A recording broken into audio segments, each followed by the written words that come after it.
Hello guys! May anak ba kayong nagaya yung habit nyo or yung mga ginagawa nyo everyday? Ito si Bunso na lagi kong kasama sa pag-alaga sa mga halaman araw-araw. Ilang araw niya pa lang akong kasama sa paggawa nito pero nagaya na ang aking ginagawa at habit. At habang nagmemorienda ako, bigla niya na lang sinabi na, "Oh mommy, I'm gonna cut the dead plants on the leaves and I'm gonna water it now."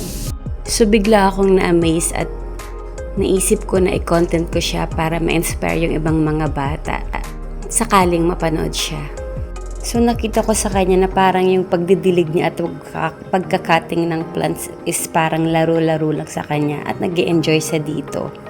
At sobrang nakakataba ng puso na nakikita mo yung anak mo na ginagaya yung mga ginagawa mo. At sobrang nakakataba ng puso na ginagaya ng anak mo yung mga ginagawa mong magaganda. Ituloy mo lang yan, Bunso. Alagaan mo ang mga halaman tulad ng pag-aalaga mo sa iyong sarili. Thanks for watching!